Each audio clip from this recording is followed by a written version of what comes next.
N'impinduka zikomeye cyane zimaze gukorwa n'umukuru w'igihugu cy'u Rwanda muri guverinoma y'u Rwanda, ndetse kandi akubwira ko ku munsi w'ejo nabwo hari hateranye inama ya minisitiri yayobowe na nyakubahwa perezida wa repubulika y'u Rwanda Paul Kagame, yafatiwemo imyanzuro ikomeye cyane ndetse iza no gushyira abandi bayobozi mu myanya itandukanye mu gihugu cy'u Rwanda. Byinshi rero kuri izi mpinduka zimaze gukorwa muri aka kanya n'umukuru w'igihugu cy'u Rwanda perezida Paul Kagame, reka nze nzigarukeho, ariko reka mbanze mbahe inshamake y'amakuru y'ingenzi yihutirwa agezweho mu gitondo cyo kuri uyu wa kane. Mbabwire ko makuru akomeje kugenda avugwa mu gitondo cyo kuri wa kane tariki ya 18 z'ukwezi kwa 12/2025 nuko Alliance Fleuve Congo 23 yatangiye kuvana ingabo muri Uvira, umutwe wa FC23 urwanya ubutegetsi bwa Repubulika ya Demokarasi ya Kongo watangiye kuvana ingabo zawo umujyi wa Uvira. Unahamya ko bitarenze tariki ya 18 Ukuboza 2025 iki gikorwa kizaba cyarangiye kuvuga uyu munsi. Alliance Fleuve Congo M23 yigaruye umujyi wa Uvira ku wa 10 Ukuboza 2025 iwirukanyemo ingabo z'u Burundi za FARDC n'indi mitwe bafatanyaga nka Wazalendo n'iyindi nka FDLR. Ifatwa ry'uyu mujyi ryazamuye igitutu cy'ibihugu by'i Burayi, Amerika n'imiryango mpuzamahanga bamagana uyu mutwe uharanira uburenganzira bw'abanyamurenge n'abatutsi bo muri Repubulika Iharanira Demokarasi ya Kongo bicwa abunyamaswa. Itangazo Alliance Fleuve Congo M23 yabanje gushyira hanze kwa 16 Ukuboza rivuga ko yemeye kurekura Uvira bisabwe n'ubuhuza bwa Leta Zunze Ubumwe za Amerika bugamije no gushakira umuti urambye amakimbirane yo mu burasirazuba bwa Kongo. Kuva mu ijoro ryo ku itariki ya 17 Ukuboza 2025 ingabo za Alliance Fleuve Congo M23 zatangiye kuva muri uyu mujyi. Umuyobozi wungirije w'ihuriro rya AFC gatatu ushinzwe ibikorwa bya politiki Bertrand Bisimwa abinyujije kuri X yagize ati ibikorwa bya Alliance Fleuve Congo M23 byo kuba mu mujyi wa Uvira birakomeje kandi bizaba byarangiye bitarenze ejo. Turasaba abasivili gutuza, turasaba abahuza n'abandi bafata bikorwa gukora, ati ku buryo Uvira irindwa ubugizi bwa nabi, ati kugabwaho ibitero ndetse no kutongera gusubiramo intwaro. Makuru kimwe bitangazamakuru dukesha inkuru yamenye nuko ingabo za AFC 23 zerekeje mu misozi iri hafi y'umujyi wa Uvira. Itangazo riheruka Alliance Fleuve Congo 23 yari yagaragaje impungenge zishingiye ku byabaye mu bihe byashize, aho ivuga ko ingamba yafashe zo kubaka icyizere zagiye zikoreshwa nabi na Alliance Fleuve Congo na FARDC, imitwe ya Wazalendo n'abandi bafata bikorwa babo bagasubira kwigarurira uduce twari twarafashwe, ndetse akibasirwa abasivili bakekwaho gushyigikira uyu mutwe wa Alliance Fleuve Congo M23.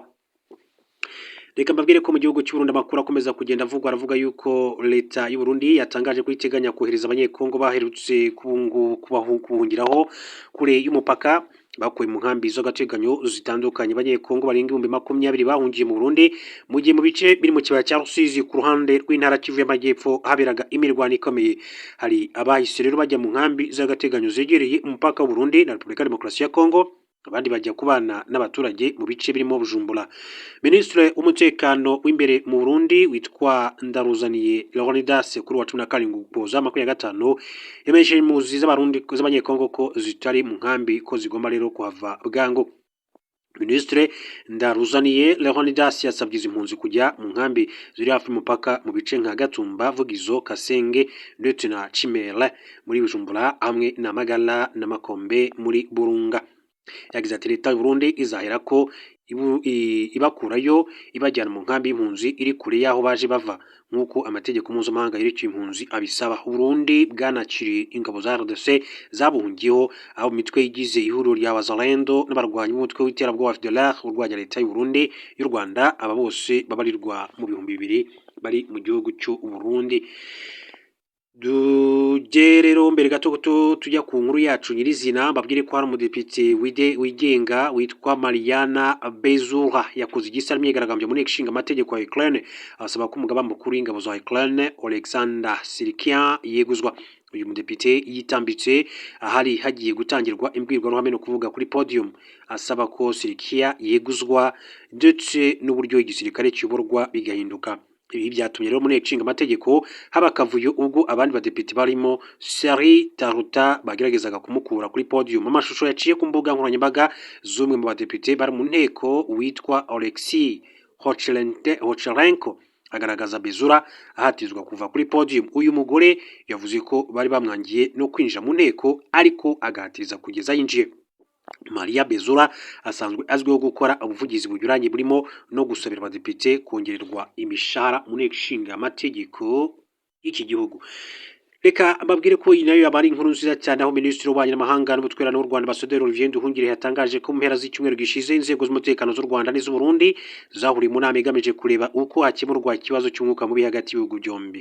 Imyaka imaze kuba myinshi cyane ibihugu byombi bitabanye neza, hamwe n'u Burundi bushinja u Rwanda kubwimba bashatse guhirika ubutegetsi bwa Petero Nkurunziza muri 2015, ikindi gihe bakavuga ko u Rwanda rutera inkunga umutwe wa Red Tabara, ariko byose u Rwanda rwabiteye utwatsi. Mu bihe bitandukanye Perezida Ndayishimiye n'abandi bayobozi bagiye bavuga mu itangazamakuru mpuzamahanga ko bafite amakuru ko u Rwanda rushaka gutera Burundi. Kuva mu ntangiriro za 2024 Burundi bwafunze imipaka yose yo ku butaka ibihuza n'u Rwanda. U Rwanda nabwo rwahakanye ibi birego. U Rwanda ruvuga ko iki gihugu gihana imbibe n'u Rwanda mu majyepfo, cyahisemo rero kwifatanya n'ingabo za Repubulika ya Demokarasi ya Kongo zikorana na FDLR, bityo nacyo gifatanya na FDLR. Ku rundi ruhande umujyi wa Uvira ugifatwa na Alliance Fleuve Congo M23, mu bana w'u Rwanda barushaho gusubira inyuma. u Burundi bushinja u Rwanda kurasa ku butaka bwabwo. Mu kiganiro Minisitiri Nduhungirehe yagiranye na France 24 cyasohotse kuri 18 Ukuboza 2025, bivuze ko ibirego by'u Burundi ari inyuma, ahubwo aribwo bwarashe ku butaka bw'u Rwanda. Ati byo si byo, ahubwo ibisasu by'u Burundi byatewe mu mujyi wa Kamanyora, ari nabyo byatumye abanyekongo bahungira iwacu mu Rwanda i Bugarama. Umunyamakuru yamubajije niba hari ibiganiro bijya bibaho hagati y'u Rwanda n'u Burundi. Minisitiri Nduhungirehe asubiza ko no mu mpera z'icyumweru ari bizahuza inzego z'umutekano z'ibihugu byombi. Ati ku ruhande rw'u Burundi inama yarabaye mu mpera z'icyumweru hagati y'inzego z'umutekano za leta zombi kugira ngo rero baganire ku mwuka ukomeje kuba mubi. Dutekereza ko izo nama nizikomeza tuzagera ku gisubizo no ku mwuka mwiza mu karere no gusubira mu murongo wo gukurikiza amasezerano anyuranye y'amahoro.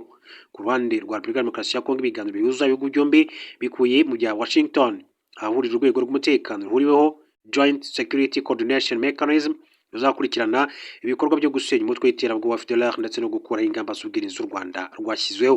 Kugeza ubu amasezerano y'amahoro yasinywe tariki ya 4 Ukuboza 2025, ariko RDC ikomeza intambara zituma rero atajya mu bikorwa.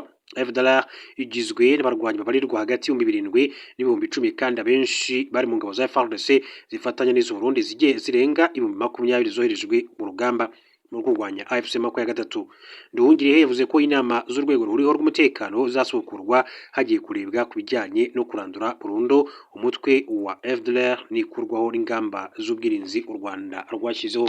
Ikaze makuru yacu ku buryo burambuye, duhera kuri ya nkuru yacu mukuri ikomeje kugenda ivugwa ku itangazo ryaturutse mu biro bya Minisitiri w'Intebe w'u Rwanda rivuga impinduka zikomeye cyane zakozwe na nyakubahwa Perezida wa Repubulika y'u Rwanda Paul Kagame ku munsi w'ejo. Mbabwira ko ku munsi wo kuwa gatatu tariki ya 17 Ukuboza 2025 inama Minisitiri yateranye muri village Urugwiro iyobowe na nyir'ubwite nyakubahwa Perezida Paul Kagame, Perezida wa Repubulika y'u Rwanda. Inama y'abaminisitiri yagejejweho isinywa ry'amasezerano y'amahoro n'ubufatanye mu bukungu ryabaye tariki ya 4 Ukuboza 2025 hagati y'u Rwanda na Repubulika ya Demokarasi ya Kongo. Inama y'abaminisitiri ikaba yongeye kandi gushimangira ubushake bw'u Rwanda mu gushyira mu bikorwa ibyemejwe mu masezerano ya Washington, gushyigikira inzira y'amahoro ya Doha ndetse no gukomeza kugira uruhare mu biganiro biyobowe n'ubuhuza bwa Leta Zunze Ubumwe za Amerika bikozwe mu buryo butabogamye bugamije rero gukemura ibibazo by'umutekano by'impande zose zirebwa n'ibyo biganiro. Inama y'abaminisitiri kandi yagejejweho ibikubiye mu bushakashatsi bwa 7 ku mibereho n'ubuzima bugaragaza ko hatewe intambwe ishimishije mu bipimo bitandukanye. Inama y'abaminisitiri kandi yemeje kongera imbaraga ku buryo abanyarwanda bose barushaho rero kugerwaho na serivisi n'ibikorwa by'ubuzima. Inama y'abaminisitiri yagejejweho kandi uko igihembwe cy'ihinga cy'umuhindo cya 2026 gihagaze, ishimangira ingamba zo kurushaho kongera umusaruro w'ibihingwa, uburyo bunoze bwo gusarura ndetse no guhunika imyaka ndetse no guhuza umusaruro n'amasoko. Inama y'abaminisitiri kandi yemeje itangwa ry'ubwenegihugu nyarwanda. Inama y'abaminisitiri yemeje abahagarariye ibihugu n'imiryango mpuzamahanga mu Rwanda bakurikira: Madame Nasra bin Salim bin Mohammed Al Hashmi, ambasaderi wa Sultana ya Oman mu Rwanda, afite icyicaro i Nairobi mu gihugu cya Kenya. Hanyuma Bwana Barbey Sadikov na ambasaderi wa Repubulika ya Kazakhstan mu Rwanda, afite icyicaro i Nairobi mu gihugu cya Kenya.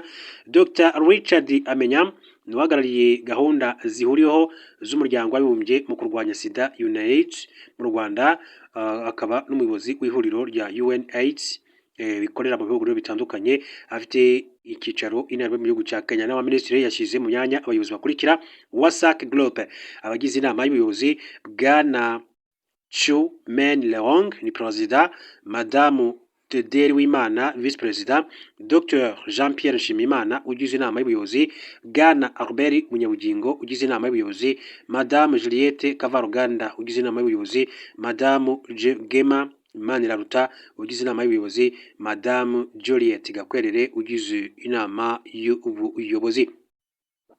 WASAC Utility Limited, bwana Maxime Marius Mwiseneza umuyobozi mukuru. Tariki ya 17 Ukuboza 2025 ni itangazo ryashyizweho umukono na Dr Justin Nsengiyumva, ni Minisitiri w'Intebe w'u Rwanda mu izina ry'umukuru w'igihugu cy'u Rwanda Perezida Paul Kagame. Akaba rero ari inama ikomeye cyane yari yabaye ku munsi w'ejo. Ngibyo rero ni impinduka zikomeye cyane zakozwe n'umukuru w'igihugu cy'u Rwanda Perezida Paul Kagame. Hanyuma reka turebe n'andi makuru atandukanye akomeje kugenda avugwa. Mbabwire ko ku munsi witwa Minisitiri w'Ububanyi n'Amahanga w'igihugu cy'u Rwanda Olivier Nduhungirehe yatangaje ko ari icyizere ko umubano w'igihugu cy'u Rwanda ndetse n'igihugu cy'u Burundi ushobora kuba ugiye kuba wamera neza muri rusange uko abantu babitekerezaga. Ati siko bikimeze, ati ubu ngubu hari ibiganiro duteganya ati ku mpande zombi, yaba u Rwanda ndetse n'igihugu cy'u Burundi, ko rero ibiganiro bishobora gutangira hagati y'ibihugu byombi, hanyuma rero bikaba byatanga amahirwe mu kongera kwagura cyangwa se kuzahura umubano wari umaze iminsi rero urimo agatotsi hagati ya Repubulika y'u Rwanda ndetse n'igihugu cy'u Burundi muri rusange. Rwanda rero n'u Burundi ati byaganiriye ku mwuka mubi ukomeje kugenda wiyongera. Minisitiri w'Ububanyi n'Amahanga n'Ubutwererane Ambasaderi Olivier Nduhungirehe yatangaje ko mu mpera z'icyumweru gishize inzego z'umutekano z'u Rwanda n'iz'u Burundi zahuriye mu nama igamije kureba uko hakemurwa ikibazo cy'umwuka mubi hagati y'ibihugu byombi. Imyaka imaze kuba myinshi cyane ibihugu byombi bitabanye neza hamwe, u Burundi bushinja u Rwanda kubwima abashatse guhirika ubutegetsi muri 2015. Ikindi gihe kandi bakavuga ko u Rwanda rutera inkunga umutwe wa Tabara, ariko byose u Rwanda rwarabiteye utwatsi. Mu bihe bitandukanye Perezida Ndayishimiye n'abandi bayobozi bagiye bavuga mu itangazamakuru mpuzamahanga ko bafite amakuru ko u Rwanda rushaka gutera u Burundi. Kuva mu ntangiriro za 2024 u Burundi bwafunze imipaka yose yo ku butaka ibuhuza n'u Rwanda. U Rwanda nabwo rwarabihakanye kandi ibirego. U Rwanda ruvuga ko iki gihugu gihana imbibi n'u Rwanda mu majyepfo yacyahisemo rero kwifatanya n'ingabo za Repubulika ya Demokarasi ya Kongo zikorana na FDLR, bityo nacyo ifatanya na FDLR. Ku rundi ruhande umujyi wa Uvira ugifatwa na Alliance Fleuve Congo M23, umubano w'u Rwanda warushijeho gusubira inyuma. U Burundi kandi bushinja u Rwanda kurasa ku butaka bwarwo. Mu kiganiro Minisitiri Nduhungirehe yagiranye na France 24 cyasohotse ku itariki ya 18 Ukuboza 2025, yavuze ko ibirego by'u Burundi ari ibinyoma, ahubwo aribwo bwashatse bwarashe ku butaka bw'u Rwanda. Ati ibyo sibyo, ahubwo ni ibisasu by'u Burundi byatewe mu mujyi wa Kamanyola, ari nabyo byatumye abanyekongo bahungira iwacu mu Rwanda i Bugarama. Umunyamakuru yamubajije niba hari ibiganiro bijya bibaho hagati y'u Rwanda n'u Burundi. Minisitiri Nduhungirehe asubiza ko no mu mpera z'icyumweru hari bizahuza inzego z'umutekano z'ibihugu byombi.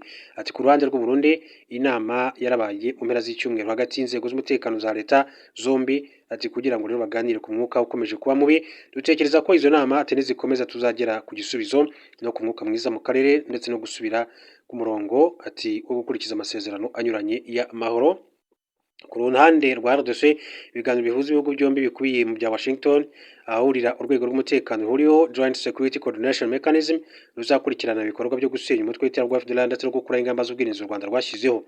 Kugeza ubu amasezerano y'amahoro yasinywe ku itariki ya 4 Ukuboza 2025, ariko RDC ikomeza intambara zituma rero atajya mu bikorwa. FDLR igizwe n'abarwanyi babarirwa hagati mu 7 n'ibihumbi 10 kandi abenshi bari mu ngabo za FARDC zifatanye n'iz'u Burundi zirenga 20,000 zoherejwe ku rugamba rwo kurwanya FC 23 muri Repubulika ya Demokarasi ya Kongo. Nduhungirehe yavuze ko inama z'urwego ruhuriho rw'umutekano zizasubukurwa hagiye kurebwa ku bijyanye no kurandura burundu umutwe wa FDLR n'ikurwa ry'ingamba z'ubwirinzi z'u Rwanda rwashyizeho ku ruhande rwarwo. Hanyuma mu yandi makuru akomeje kugenda avugwa, reka mbabwire ko mu yandi makuru akomeje kugenda avugwa byinshi cyane biba bikomeza kugenda bigaruka yaba mu karere yaba no ku ruhando mpuzamahanga. Ibitangazamakuru biba byakojeje rwose bava muri wino bikandika amakuru menshi cyane aba akomeza kugenda agarukwaho n'ibi bitangazamakuru byinshi cyane, mbabwira ko rero ari byinshi cyane biba bikomeza kugenda bigarukwaho. Mu yandi makuru akomeza kugenda avugwa, babwire ko umushoramari w'umunyamerika washinze sosiyete yigenga icunga umutekano ya Blackwater Eric Prince amaze igihe akorera mu buryo bw'ibanga muri Repubulika ya Demokarasi ya Kongo RDC mu mpera za 2024 kandi yagiranye n'ubuyobozi bw'iki gihugu amasezerano ajyanye n'umushinga wo gukusanya imisoro ikomoka mu bucukuzi bw'amabuye y'agaciro. Hashigize igihe Leta Zunze Ubumwe za Amerika ziyoboye ibiganiro bihuza u Rwanda na RDC, ndetse tariki ya 5 Ukuboza 2025 Washington DC hasinyiwe amasezerano y'amahoro. Nubwo bimeze bityo ariko RDC ntiyahwemye gukoresha abacanshuro mu ntangiriro z'uyu mwaka. Abo muri Romania barigoma batashye batareba inyuma. Ubu aba Eric Prince wo muri El Salvador na Colombia nibo bari kwibere rya Leta ya Kinshasa. Kwizera abacanshuro ku butegetsi bwa Perezida Felix Tshisekedi nivyo byatumye Eric Prince ahinduka umwe mu bantu bafatwa nk'abacunguzi ku bibazo by'umutekano wa RDC. Ahazaza ha Blackwater hari mu rujijo muri na 10 ubwo Eric Prince yavaga muri Amerika yerekeza i Abu Dhabi muri Leta Zunze Ubumwe z'Abarabu. Uyu mugabo yahoze kandi ari umusirikare mu mutwe udasanzwe w'ingabo za Amerika Navy SEALs, ugizwe n'abasirikare kabahariwe mu kurwanya mu mazi, mu kirere ndetse no ku butaka. Icyo gihe muri na 10 Eric Prince yari muri gahunda yo kugurisha Blackwater, sosiyete yari yaramugize ikimenya bose. Blackwater yashinzwe mu mwaka wa 1997 imenyekana cyane igihe cy'intambara yo kurwanya ibikorwa byo kurwanya iterabwoba yatangijwe n'ubutegetsi bwa George Walker Bush nyuma y'ibitero byo ku itariki ya 11 Nzeri 2001. Ariko kandi isura y'iyi sosiyete yarangiritse cyane cyane muri Nzeri 2007 ubwo bamwe mu bakozi bayo barasaga mu mbuga ya Nisol i Baghdad bakica abasivili bagera kuri 17 b'abanya-Iraq. Kuri Eric Prince ibyo byaramahana akomeye cyane kuko byatumye hasenyuka icyo we ubwe yitaga ingabo zigenga zikomeye kurusha izindi ku isi. Nubwo yari yaravuye za Amerika ntiyigeze abura burundu, yakomeje kandi kwagurira ibikorwa bye mu bice byugarijwe n'umutekano muke.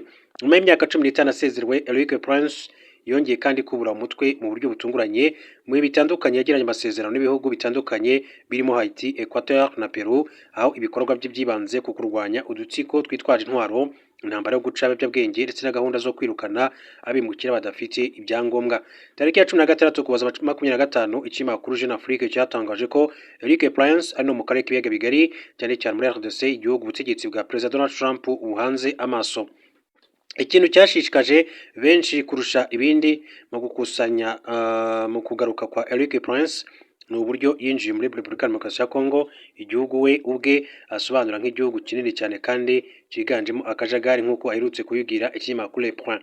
Izina rya Eric Prince ryavuzwe bwa mbere mu ntambara y'Uburasirazuba bwa RDC muri 2023. Icyo gihe ubuyobozi bwa Kongo bwari bwaratangiye kwifashisha ihuriro ry'imitwe yitwaje intwaro y'abazalendo hamwe n'abasosiyete yigenga y'umutekano mu kurwanya M23. Bivuga ko Eric Prince ari wagenzuye iyoherezwa ry'abacanshuro bakomoka muri Amerika y'Amajyepfo binyuze mu masezerano byavugaga ko ari hagati ya Kinshasa n'ibindi bihugu. Raporo y'itsinda ry'impuguke za Loni kandi yemeje ko iyo mikoranire yabayeho mu Ukuboza 2023.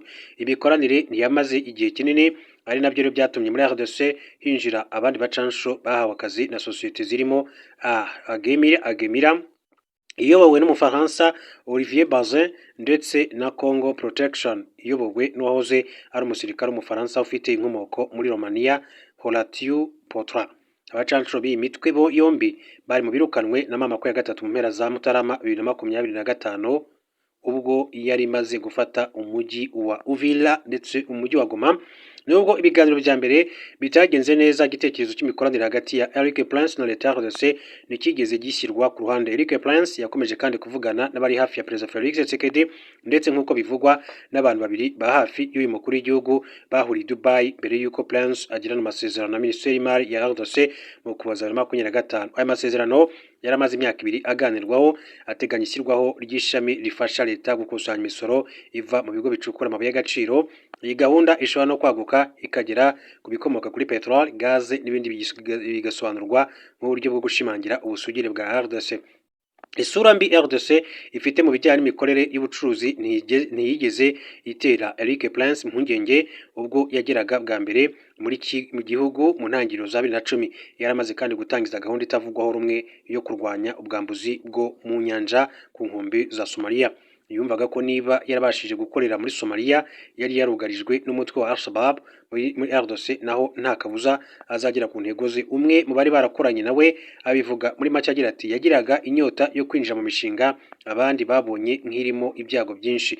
Mu myaka yakurikiyeho Eric Prince yakundaga kandi gusura Kinshasa, akenshi agacumbika muri hoteli yitwa Fleuve Congo, imwe mu zihenze kandi zikomeye mu murwa mukuru. Se yari umucuruzi w'imodoka, uko yakuze yishimiraga kugaragaza ko asobanukiwe cyane akamaro kadasanzwe kihangana riri hagati y'ibihugu bikomeye ku isi mu gushaka kugera ku mabuye y'agaciro afatwa nk'ingenzi muri iki gihe, cyane mu ikorwa ry'imodoka zikoresha amashanyarazi. Abamuzi bavuga ko ari umuherwe wicisha bugufi uzi kwegera abantu. Muri RDC intego ye ni ukugenzura ibigo bicukura amabuye y'agaciro, guhugura abakozi ba leta mu gukurikirana uburiganya no kurwanya magendu. Ibyo bikorwa binyura mu kigo cya Vectus Global, aho ngo imikoranire ye na RDC ishingiye ku gukemura ikibazo cyo kuba miliyari nyinshi cyane z'amadolari y'imisoro iva mu bucukuzi zitagera kuri leta ya RDC kubera ibigo bigabanya inyungu bitangaza. Mu kubigeraho hari gahunda yo kuhagura abakozi bagera kuri 400 bagakorera muri Katanga no muri Burasirazuba bwa RDC nini bagenzura amabuye y'agaciro yoherezwa hanze. Mu mezi 6 ya mbere y'umwaka bivuga ko imikoranire ya Eric Prince na RDC yari imaze gutwara asaga miliyoni 50 z'amadolari y'Amerika. Hari andi makuru aturuka mu bantu batandukanye avuga ko amasezerano ashobora kuba afite agaciro karenze miliyoni 75 z'amadolari. Hagati aho itsinda rya Eric Prince rimaze amezi risesengura uko ryatanga ubufasha bw'ibikoresho n'umutekano mu ntambara mu Burasirazuba bwa RDC, aho umwaka wa 2025 watangiye imijyi ya Goma na Bukavu ifatwa na 23 ugasozwa no gufatwa kwa Uvira, nubwo muri iki cyumweru abarwanyi batangaje ko bagiye kuhava. Gutsindwa kw'ingabo za RDC muri ibi bice byatumye hafungwa benshi bagize uruhare mu micungire y'ibikorwa bya gisirikare, barimo na Lieutenant General Frank Ntumba wari umuhuzabikorwa w'amasosiyete y'abacanshuro. Ifungwa rye risa n'iryagize uruhare mu kwihutisha gahunda yo gutaha kwa Olivier Baze wa Agemira, warushinzwe imirimo yo gufata neza no gusana indege za Sukhoi 25 hamwe na drone za CH4. Irihindagurika mu mikorere ryafunguye andi mahirwe mashya kuri Eric Prince, aho ari kureba uko yakwinjira mu gufata neza ndetse no gusana indege muri Repubulika Iharanira Demokarasi ya Kongo. Reka mbashimire mbifurize